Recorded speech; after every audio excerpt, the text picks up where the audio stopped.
I'm late.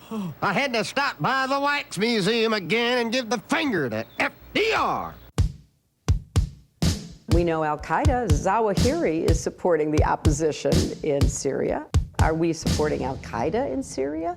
Well, it's a proud day for America. And by God, we've kicked Vietnam syndrome once and for all. Thank you very, very much. I say it, I say it again, you've been had. You've been took. You've been hoodwinked. These witnesses are trying to simply deny things that just about everybody else accepts as fact. He came, he saw, he died. Well, we ain't killing their army, but we killing them. We be on CNN like, say our name, bitch, say it 3 times. The meeting of the largest armies in the history of the world. Then there's going to be an invasion. All right, you guys, introducing José Niño.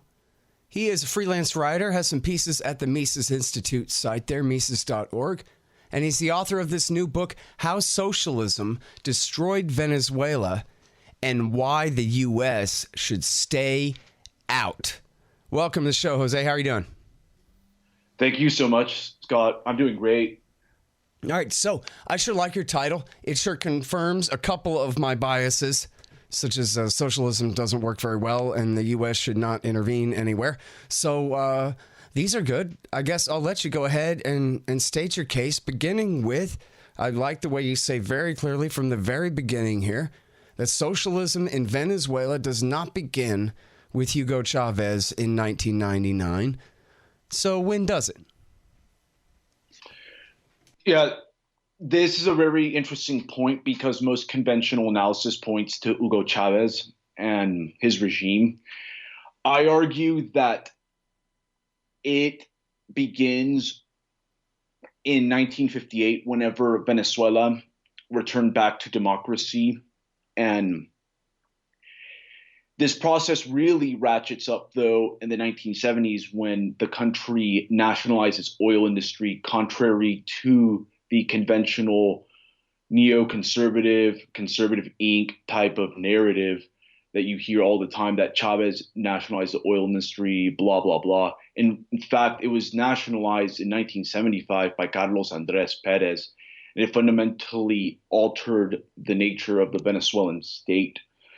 In fact, once Venezuela nationalized its oil industry in the 70s, the country went from a relatively hands-off free market economy to a crony capitalistic petro-state that used petroleum rents to subsidize industry, buy votes, and essentially control the Venezuelan populace. This was also accompanied by the politicization of the Venezuelan central bank when the government bought a majority share in the bank. And from the 1980s onward, Venezuela has never had a single year of single-digit inflation.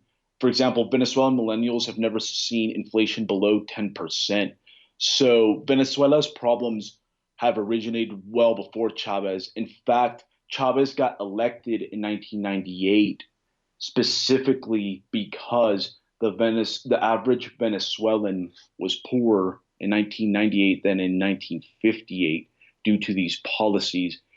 In fact, Venezuela was one of the few cases of what was called a growth disaster by Charles Jones in Introduction to Economic Growth in this period. Is one of the very few countries that actually got poorer from the 1950s and the 1990s.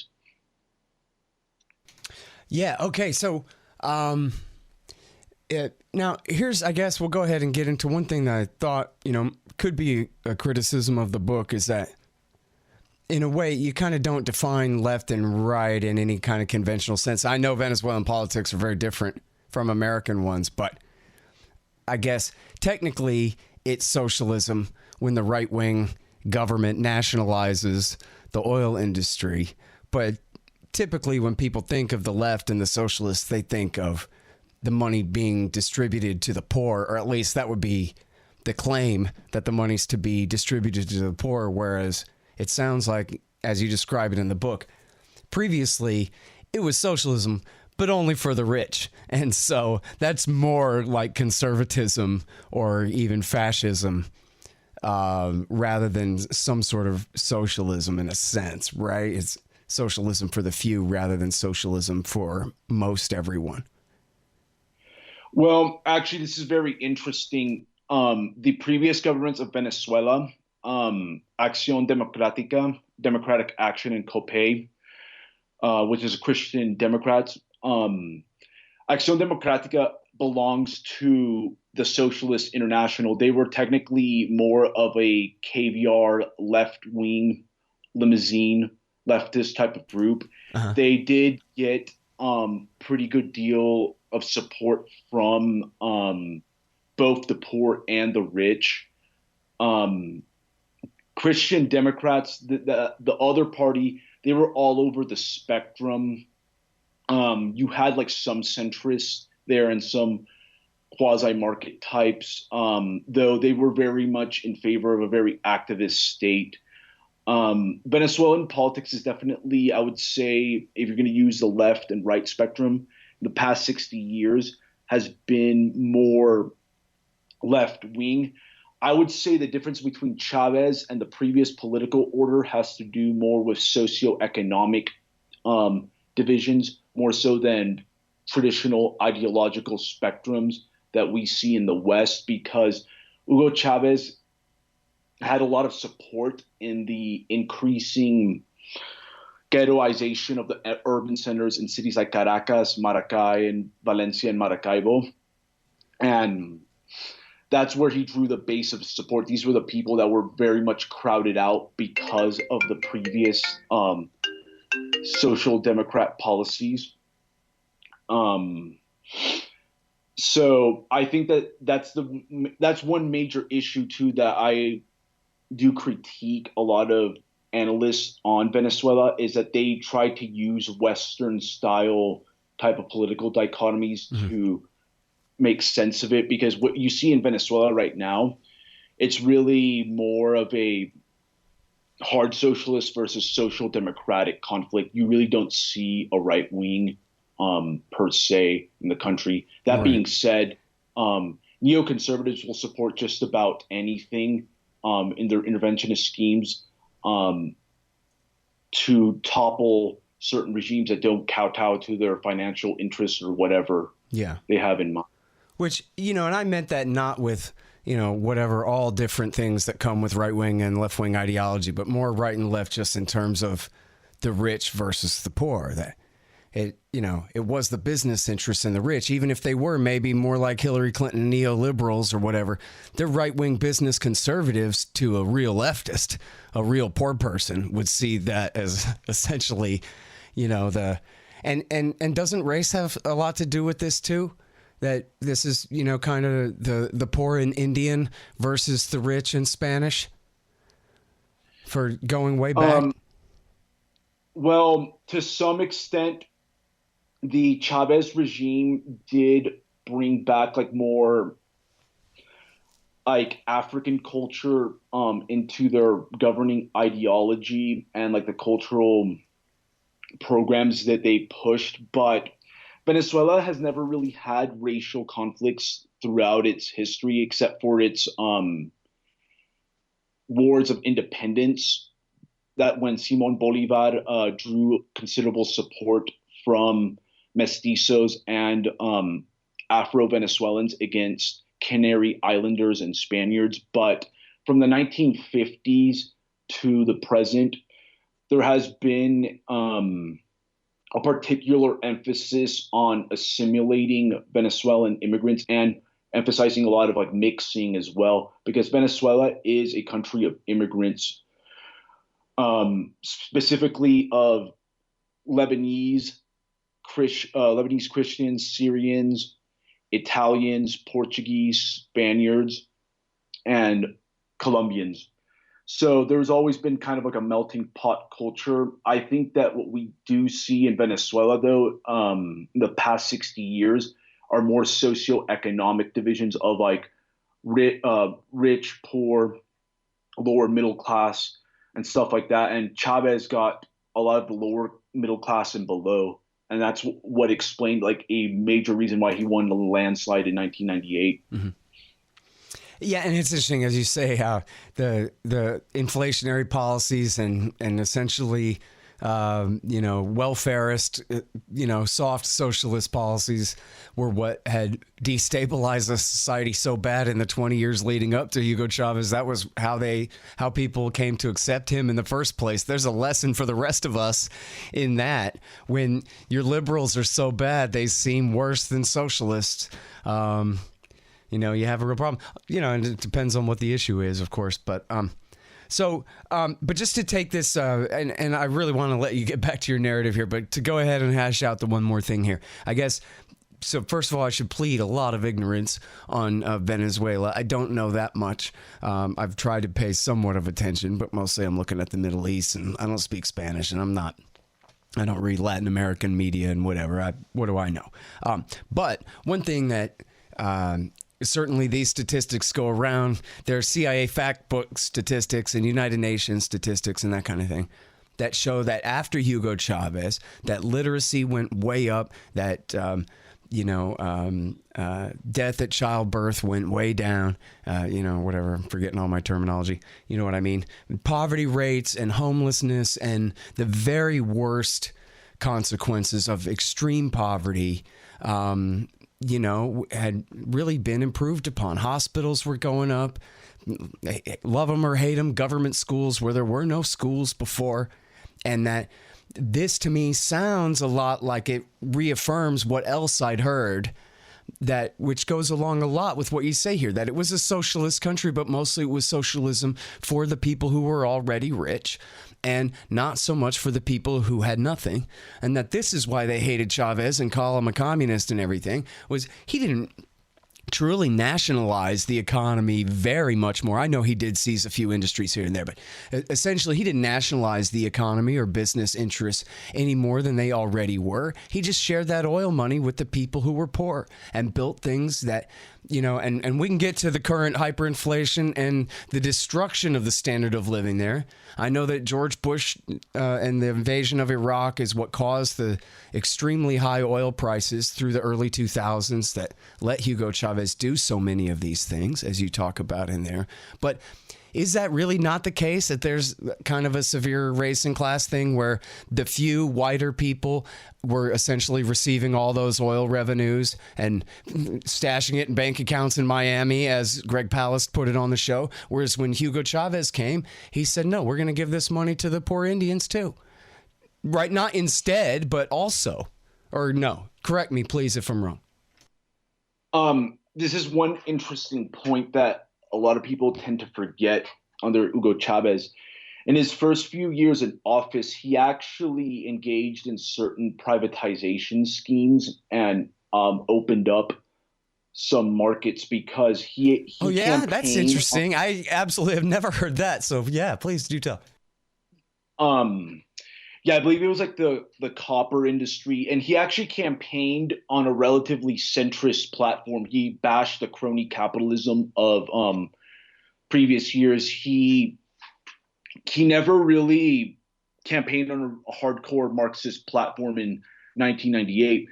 But what changed everything, I think, was the 2002 coup attempt. The really radical advisors surrounding him were emboldened by the coup attempt, and especially when they found out about the CIA's involvement, because that coup attempt was mostly spurred by Hugo Chavez's reforms of the state-owned oil company PDVSA, which historically has been just a piggy bank for politicians and the corporations that are very connected to the state.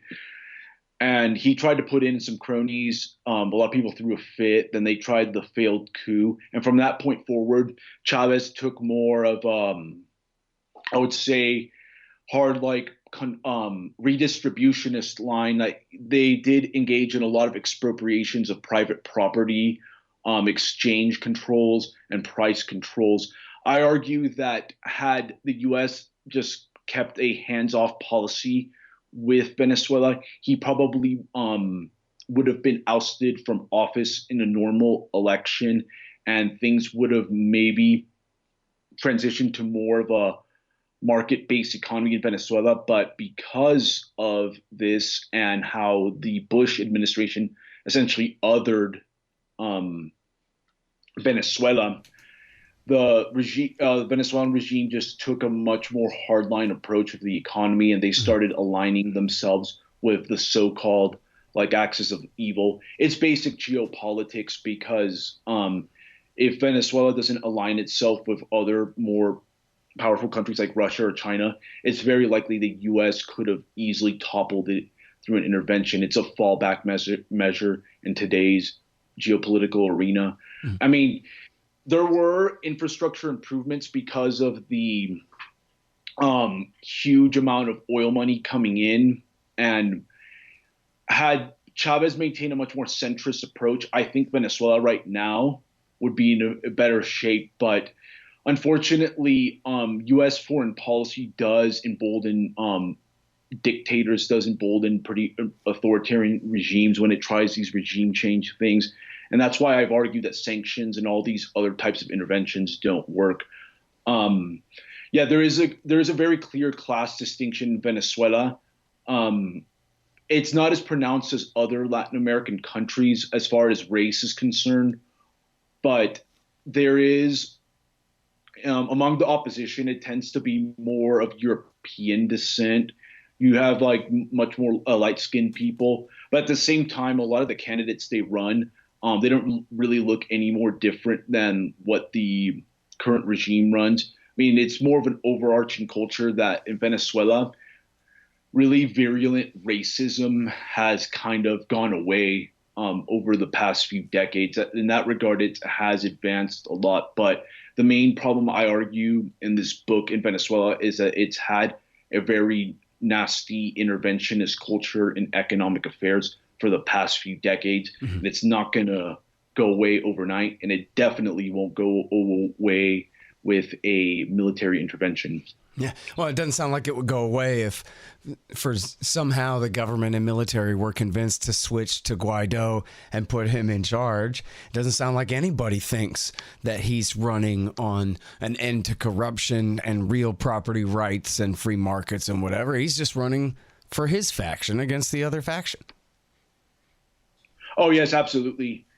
I mean, and not that he's running. I mean, sorry, I didn't mean to put it in a way where his claim to power is legitimate in any way. It's obviously not, but.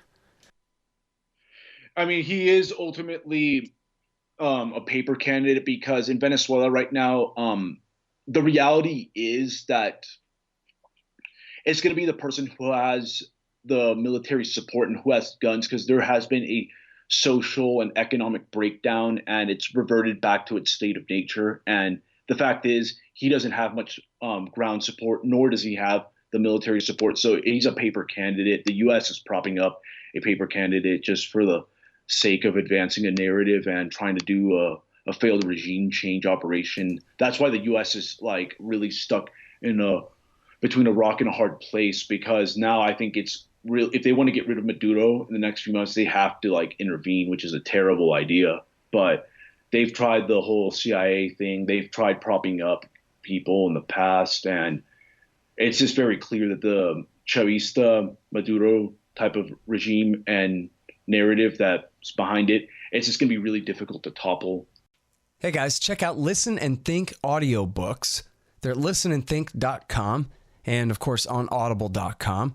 And they feature my book, Fool's Errand, Time to End the War in Afghanistan, as well as brand new Out Inside Syria by our friend Reese Ehrlich, and a lot of other great books, mostly by libertarians there. Reese might be one exception, but essentially they're all libertarian audiobooks. And here's how you can get a lifetime subscription to Listen and Think audiobooks. Just donate $100 to The Scott Horton Show at scotthorton.org/donate.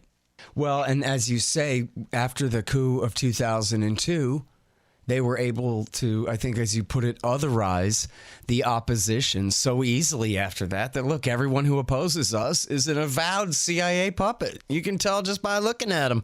And everybody knows it's true, and it is true. And so in this case, too, you have this guy Guaido saying on the front page of the Washington Post that, like, yeah, I sure could use some help from the U.S. military here, which, you know what? I'm not Venezuelan, but I have to say that pretty obviously, from any point of view, is the highest treason. For him to try to get a foreign military to attack his own country in order to install him in power, and where he, there would be no escaping the characterization forever that he would be America's puppet after that. He'd rely on American force probably to keep him in power after that anyway. And God knows what kind of chaos. And so what's Guaido's approval rating now that people have heard of this guy and see what he's up to? It's got to be lower than Hillary Clinton. And she hadn't tried this. Imagine if Hillary Clinton tried to hire the French and the Russians and the British to come and put her, the Chinese, not heaven forbid the Russians, the Chinese to come put her in power, because everybody knows that she really won the election and the 25th Amendment says you can do that and all of this kind of garbage, and try to get foreign countries to help her do it. I mean, boy. Well, yeah, from the people I know on the ground, because I know some people that are more market oriented that don't like the regime, nor do they really like the current opposition. They're a very small minority in this country, to be honest. They even say that Guaido's approval and just overall popularity, even among the opposition, is plummeting as we speak. We see in Venezuela in the past 5 years or so, you always see like a flavor of the week type of candidate, whether it be like Enrique Capriles, Leopoldo Lopez, or Juan Guaido that comes into the scene. There's like heavy euphoria for like 3 to 5 months. And then like you see the US and their think tanks try to get involved, and then it just plummets and it just rinse, repeat. This is basically another iteration of the cycle. The guy really doesn't offer much. He actually tries to say that Maduro is betraying the legacy of Hugo Chavez. He tries to say like, I'm real Chavismo, I'm real socialism, blah, blah, blah. And a lot of dissident Venezuelans that are actually free marketers, like free market intellectuals, say that, yeah, this is just more of the same. There's really not much to offer. And the fact that he's being propped up by the U.S. is only going to make him less popular, because it's been ingrained in a lot of Venezuelan voters and the overall populace that the U.S. has been trying regime change. And it's been insanely blatant in 2019. So, he's going to probably become very irrelevant soon. I don't know if you saw this, but it's worth mentioning just for fun, because I was bringing up Hillary Clinton there. That, hey, she at least ran and lost. This guy never did. And there was a story in CNN about the plane crash. I don't know how mysterious that was, or if that's just sanctions at work or what, where some military officers were killed. But in the CNN story on it, they said, yeah, Maduro is refusing to give up power to Guaido, who beat him in an election in January. And he's refused to give up power ever since then. And they eventually corrected it, but they let that kind of stand all day long when there was no election in January. And Guaido never stood for election the way Hillary Clinton did. He can't even. And that is the template for the color-coded revolution, is whoever loses the election just refuse to accept it and stay out in the street and try to get a coup going and this kind of thing. But in this case, Guaido was essentially unheard of in I forgot the exact title of the House of Parliament there. He's kind of a backbencher until he got his rotating place as the House Speaker, essentially, right? And then all of a sudden, Donald Trump and Mike Pence say he's the president, and everyone is supposed to believe that. Which is funny, What did you think when you first heard of that the Americans were declaring this guy president? Were you giving it even a 1% chance that the government and the military would switch sides to his view or to his power? We have to give this some context. This was a ploy that's been pursued by the opposition in 2018. There was this election that it was like a snap election that the opposition abstained from like overwhelmingly, and it was done like I think through advice of the State Department and several NGOs, and they tried to pull some constitutional trickery where that if like a legitimate election is not called, the president of the National Assembly, which was Guaido then, becomes like the interim president. That's what they tried to pull. Now, this is very much like constitutional technicality, but in a country like Venezuela, I think it's going to be mostly going to boil down to, does he have the military's back? It doesn't matter what type of constitutional procedure they try to pull, if it's like legitimate or not. The only legitimacy you'll get in Venezuela is if you have like the force of the state behind you or whatever shock troops you have, and Guaido doesn't have that. That's why whenever they declared him like the interim president, I was just like thinking, the only way he actually has a claim to power is if the military switches to his side, which they have not and will continue to not do so. So yeah, he's a paper candidate, and the U.S. And like Donald Trump is starting to figure it out that he does not have much support. So, well, it's not just the military. I mean, when they held their protests, they got, I don't know, a good 10,000 people out, or maybe even more than that. I don't know. But there were clearly, vastly more numbers, higher numbers. Geez, I can't talk today. There are vastly higher numbers of people protesting essentially in favor of the government, rallying at the presidential palace. Drone footage was all over Twitter and that kind of thing. And so the popular support may not be extremely pro-Maduro, but it's certainly pro our guy versus whoever is, being foisted upon them from outside of the country, The problem with the opposition as well is that you'll see them get like very quick bursts of support, but then it just dissipates really fast because of just exhaustion. A lot of Venezuelans have left the country. A lot of people have been disenchanted with the opposition because they don't really have much to offer ideologically, or even when they govern, because most of them still control municipalities and lower forms of government, and they're always in campaign mode. They don't really govern their places well, and they don't offer much. So a lot of people just stay home, or they just go to the rally, and then after they see that they can't really move forward, they just quickly go back, and as a result, candidates like Guaido lose support very fast. It's basically the same story all over again. It's just a different ploy that the U.S. government tried to pull.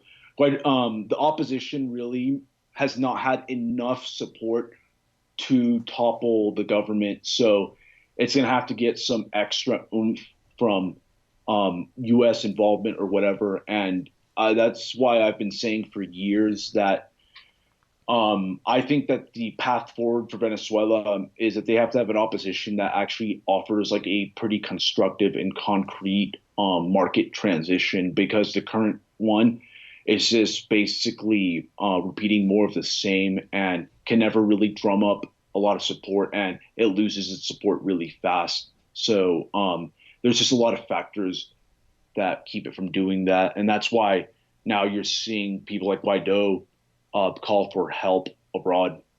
Hang on just one second.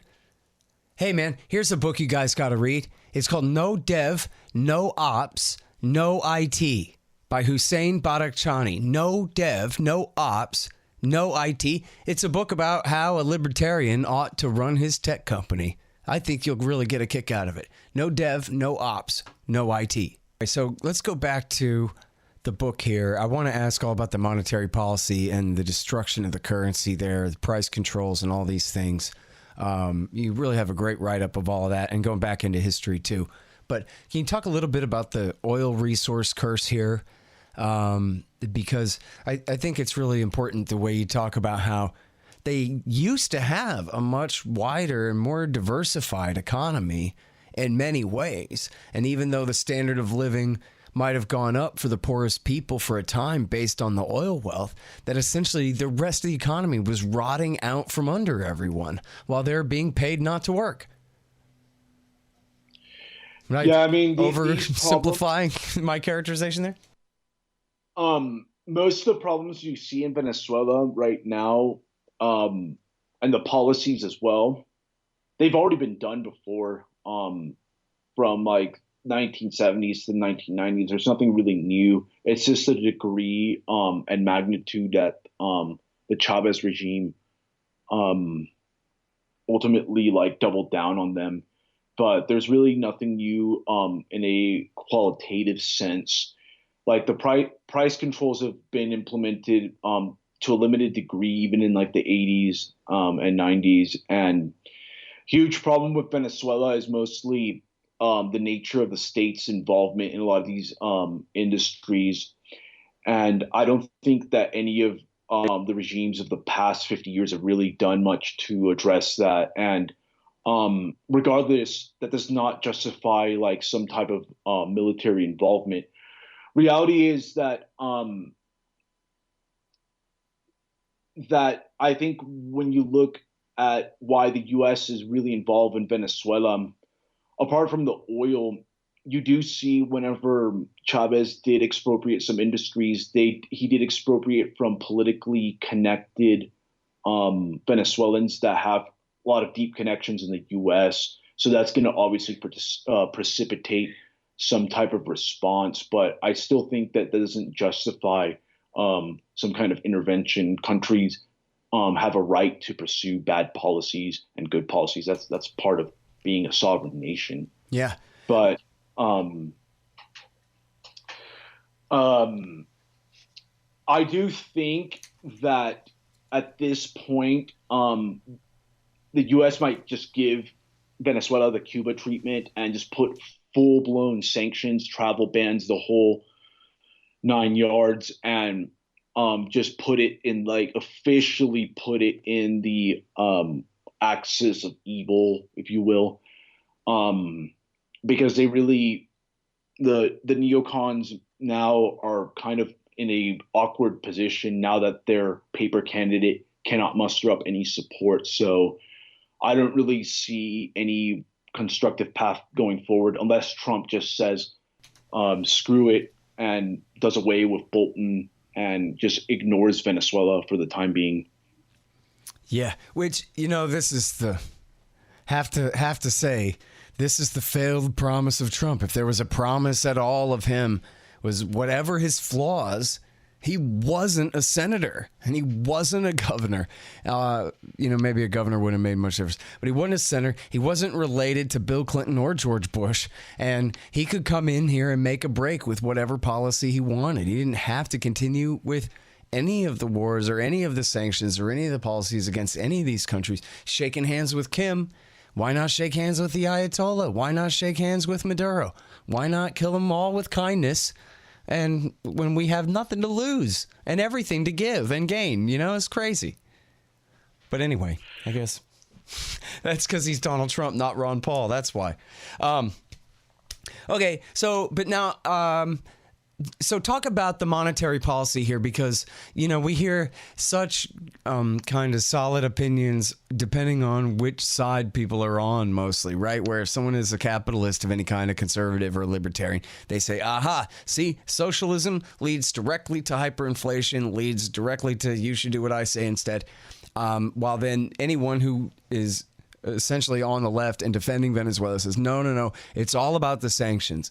And no one can deny that America's put pretty severe sanctions, not just on individuals, but on Venezuela's oil company, the national oil company there, and on their participation in the international financial institutions and all these different things, the British seizing their gold and all that kind of thing. So I wonder if you can give us a little bit of a view, your own, view of all of that, and how much, really describing, all about it, obviously, how much of this really is just their plain old expansion of the monetary base, and how much of this devaluing of their currency is due do you think, to American Treasury Department intervention in their affairs?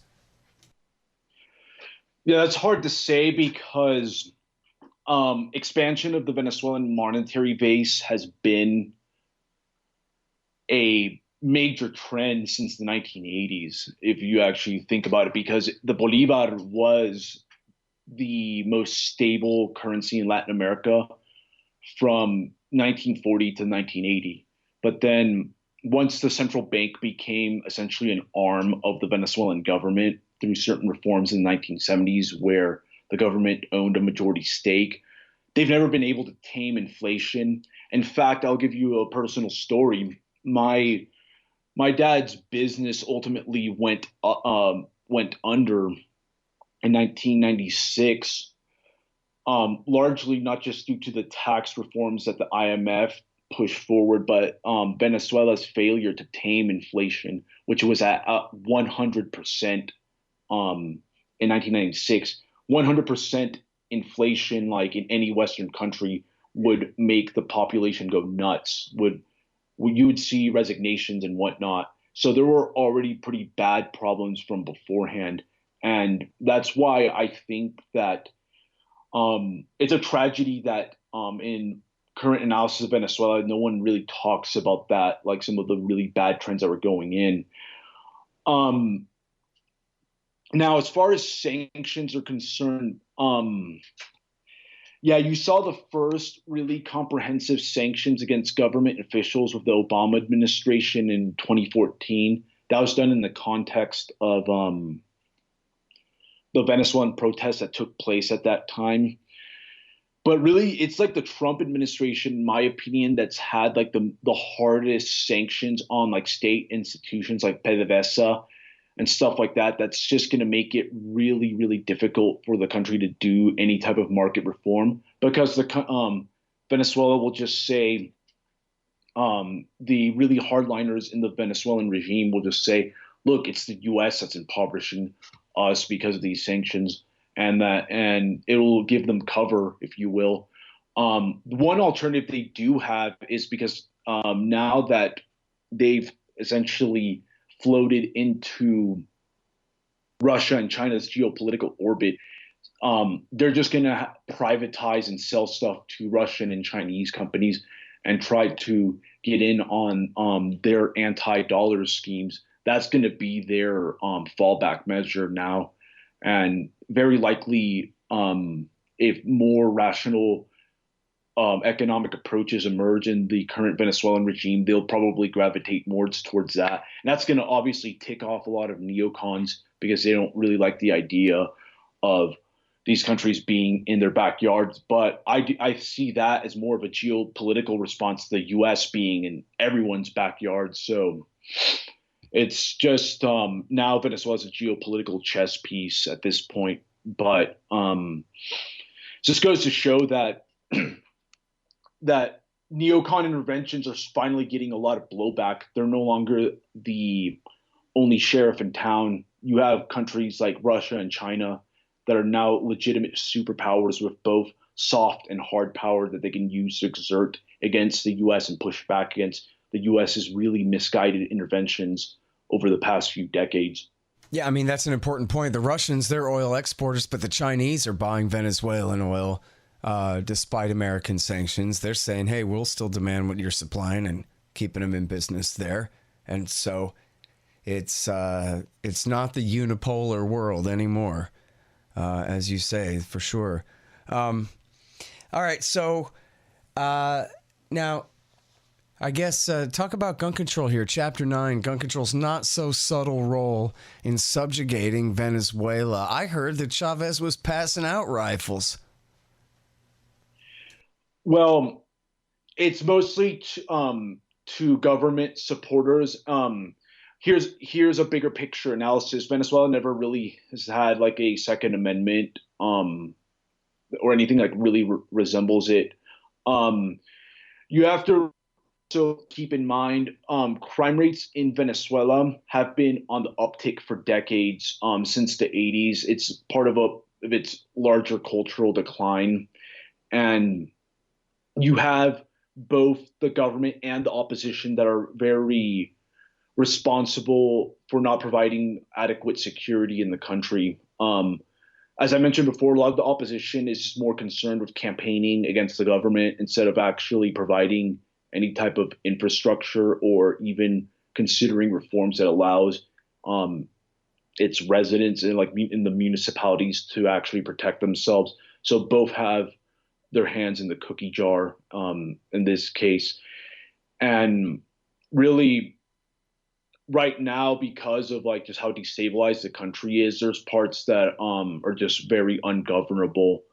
And that's just a result of what happens when you let government control so much for decades on end. And I think that's why in this analysis of Venezuela, you can't just talk about U.S. sponsored regime change as a cure-all. It's actually going to make things a lot worse. And you have to talk about more big picture ideas of moving forward. But you don't hear that in the U.S. Unfortunately. It's a very binary, either you support Maduro or you're against Maduro, blah, blah, blah. Right. Well, and, underlying all this is, unfortunately, it's the same thing we see everywhere, is the American hypocrisy here, where democracy just means you elect a guy that America wants to win. And installing democracy means overthrowing whoever they are, democratically elected or not, until we get our guy in there. And this kind of thing. And so, and for that matter, it's all in the name, too, of free markets and capitalism, as they say. And yet they don't practice free market capitalism at all. All they practice is this international gangsterism, a gun to your head. And so if you're on the Venezuelan side of that, you'd probably, I guess, prefer the left and independence to the right and slavery to some American multinational corporation. Free market, libertarian, this or that is not among the choices going on here at all.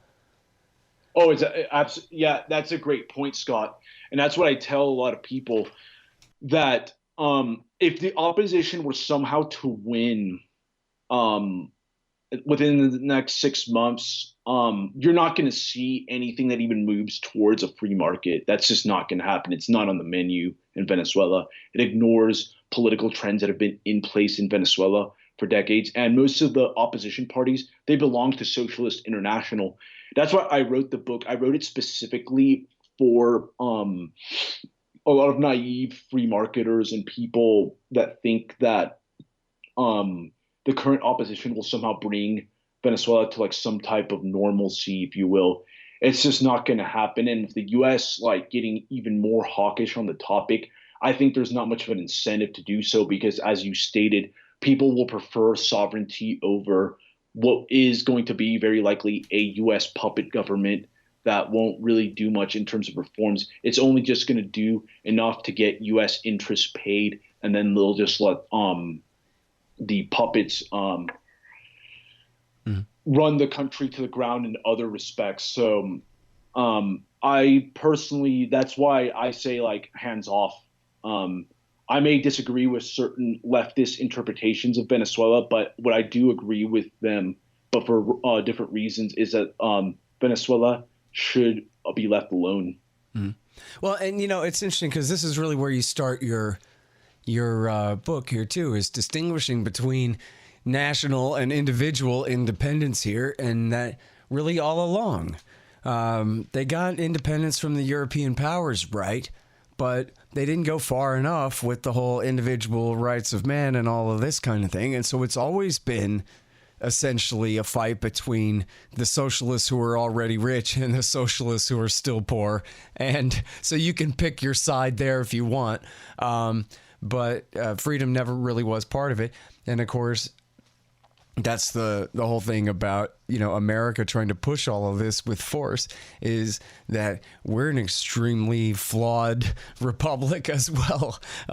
There's no real free market here either. And that's a big part of why our government is so interested in what's going on over there. The Coke Industries, oil refinery interests, and Exxon and Shell and British Petroleum and all their different interests here all are reflected in American politics. And, you know, we could just put the shoe on the other foot, though, and note that no matter how screwed up our government is, that if some foreign country came and intervened, say the Russians tried to meddle in our election in order to, in the name of improving our property rights and improving our freedoms here in our country at the hands of a foreign government, we would never tolerate that. We'll go ahead and ruin our own lives. Thank you very much, right? Of course, that's the way everyone in Venezuela must feel. What percentage of the people could possibly agree with Guaido that, like, hey, U.S. Army, I could use some assistance here? I mean, that's crazy to think. Yeah, that's actually a really good point you mentioned, Scott, about U.S. like domestic agenda. I think this whole Venezuela thing, especially the conservative Inc. type of talking points on it, is really just a distraction from the fact that the U.S. economy is just becoming more corporatized, more attached to the state, if you will, especially with how big the government has become. And you see this with big tech, their collusions with the Atlantic Council and a lot of other parts of the deep state, if you will. And just like the U.S. has become a much less free market country over the past few decades, yet no one really talks about this, especially on the conventional right. And Venezuela is just a good distraction and a good way to provide cover for that, to keep people from not realizing that we have a very well-entrenched managerial state, if you will, that continues to grow no matter who's in power.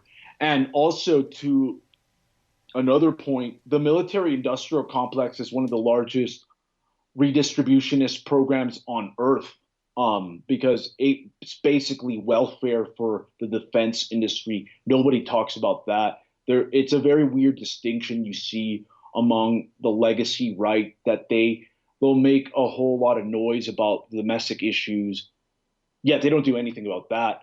But then they're completely silent about one of the biggest welfare programs in human history, which is the military-industrial complex. There's hypocrisy on all sides when it comes to these type of politics. It's just foreign policy is really weird, the cognitive dissonance we see among some people. And to your point about Guaido, even in the opposition, there's opposition as well to like a military intervention, because a lot of people realize there are legitimate second order effects and unintended consequences of an intervention that will completely destroy the country and just accelerate its complete collapse and possibly spur certain types of counterinsurgencies, insurgencies, and whatnot that will have like the U.S. parked there for years, if not decades. And it would be just another failed like nation building experiment that's going to cost us a ton in terms of blood and treasure. So, and leave plenty of Venezuelans also out hanging as well. So it would be like a complete humanitarian disaster. Yeah. And, you know, it's so obvious too, is what's the opposite of that? You know, if our side only practiced what they preached and didn't really have this imperious hand over there intervening in Venezuela, but just wanted to, you know, maybe kind of rudely give them advice all day.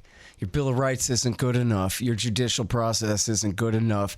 Your monetary base expansion rate is far too high. You're doing it wrong. But what if they did all that, but without ever actually hurting anyone? You know what I mean? If they really just meant it as sound advice, and look at us practice what we preach too, so you can't really say anything about it, they might get a lot further. But the point is, I guess, that they don't mean what they say. They just say those things to cover up for what they really mean, which is, as John Bolton put it on Fox News, you can't do better than this.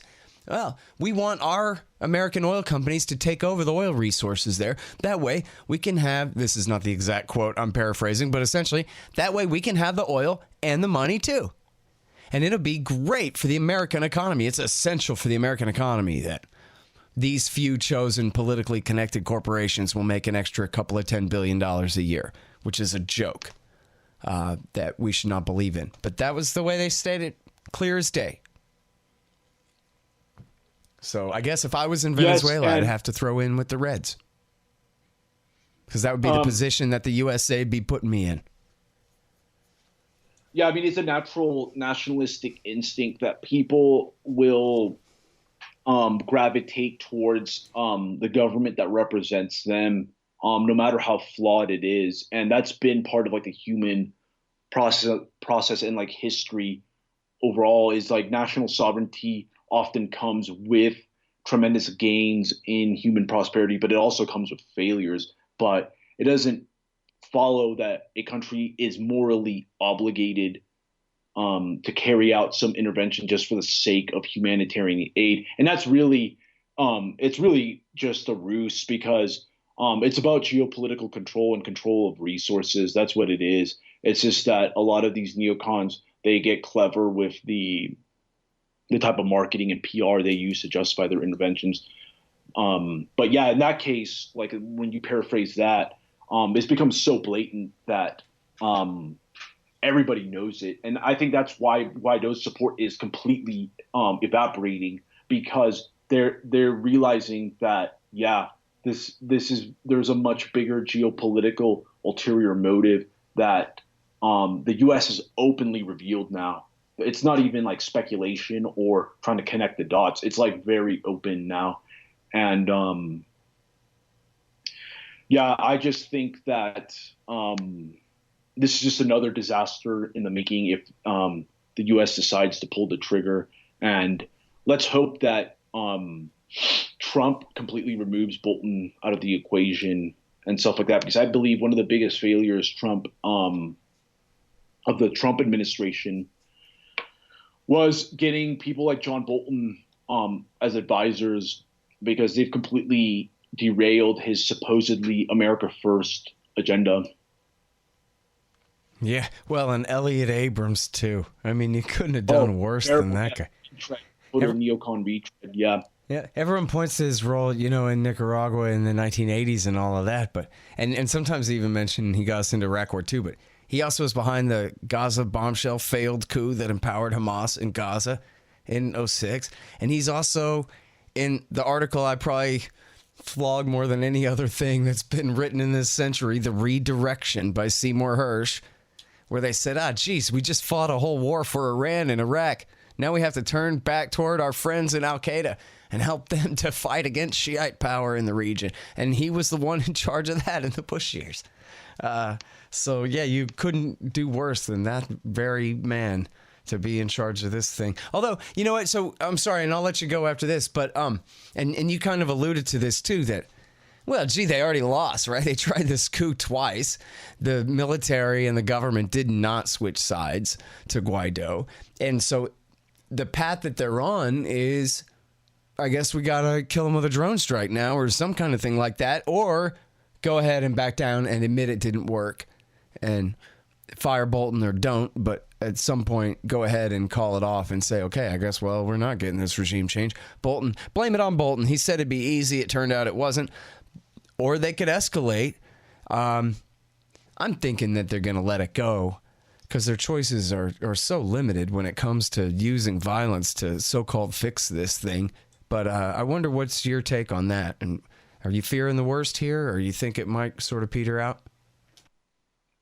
Well, they're pivoting toward Iran right now. So it's like basically like I think it's good. I think that the path they're going to go, I think they're going to, like I mentioned before, they're going to give Venezuela the official Cuba treatment and just really put hardline sanctions where they just completely embargo the economy and probably have travel bans, the whole 9 yards, and just say like, yeah, this country is in the bad guy axis officially, Iran, North Korea, yada, yada, yada. And they're just going to like put it on the back burner. I do think that some moves to watch out, though, is if Brazil and Colombia join NATO, which there has been talk about that. I'd watch out for that, because that might be how there might be a U.S. sponsored regime change there. That could possibly happen like 2020 and beyond. But for right now, I think Venezuela has fizzled out also just because of the whole Iran escalation at the moment. So, hey, maybe that's even the reason that they trumped this thing up against Iran for a week, was sort of to cover for transitioning away from picking a fight in Venezuela. I hate to give the guys credit, but I don't know. I guess it's one explanation. Because it's certainly nothing the Iranians did. We know that. Well, Venezuela and Iran are also very connected too because of just the overall emphasis on regime change that the U.S. is doing all over the globe. It's turned into a self-fulfilling prophecy, if you will, that this axis of evil, they're cooperating because they realize that they have mutually shared interests and enemies in the U.S. So there's a lot of that going on as well. But I do think that, to your point on Bolton, he grossly overestimated the kind of support Guaido was going to have. And I mean, that's been the government's, the U.S. government's position, is overestimating the opposition support since day one. But this time, Bolton thought he could pull a fast one on Trump, and then this whole thing just completely fizzled out. Even Trump saying, like, I thought that like Maduro's regime was like days away from falling apart, when it's not the case.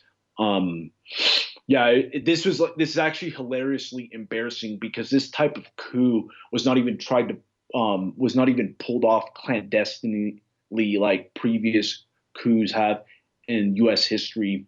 So it's a joke, and it just shows that these neocons are very desperate. And even among like the MAGA and conservative base, there is like some degree of war fatigue with all these like really failed nation building schemes. These people are not principled anti-war people, but they're realizing like, yeah, this is a joke. Like this stuff is costing us too much money. We're getting overstretched. And yeah, it's probably best that we don't start putting more boots on the ground. But I do think that websites like yours, Scott, and other type of organizations should always be raising awareness to this, because you guys play an indispensable role in countering the conventional narratives we see coming from both the neoliberals and neocons that constantly want regime change, that constantly want us involved abroad and waste our money and wasting many American lives and putting millions of lives in those countries at risk as well. So my hat goes off to you guys. Cool. Well, thanks very much for that. Appreciate that. And really appreciate the work you're doing here too. I'm going to go check out what you wrote at Mises.org later on today when I get a chance. But tell us, please, where can we find your new book, How Socialism Destroyed Venezuela, and Why the United States Should Stay Out of the Way? Yeah, you can find it on my website, which is josealnino.com/how-socialism-destroyed-Venezuela. You can find that there at josealnino.com. I have a newsletter, and I'm also very active on Twitter at Jose Al Nino, and I also have a Facebook page as well at Jose Niño. So you can follow my works there. I'm constantly posting articles and sending out emails on like the latest like political developments. I'm mostly focused on domestic policies now. I'm shifting more towards that, but I wrote this book specifically because of the timely nature of what's been going on over the past few years, and just to make the case against intervention and bring a unique perspective to this debate. Yeah, well, you certainly do, and it's great work, and I really appreciate your time on the show as well, Jose. Thank you so much, Scott. All right, you guys, that is Jose Niño, and the book is called How Socialism Destroyed Venezuela and Why the U.S. Should Stay Out. So you like supporting anti-war radio hosts? That makes sense. Here's how you can do that. Go to scotthorton.org/donate, and there's all kinds of options to do so and all kinds of different kickbacks at different levels. Of course, take PayPal, Patreon, and all different kinds of digital currencies and all of those sorts of things. And anybody who signs up by way of Patreon or PayPal to donate $5 a month to the show will automatically get keys to the Reddit room, my own private Reddit group that I have. Quite a few members now and lots of fun in there every day. So check out all about that at scotthorton.org/donate. And thanks.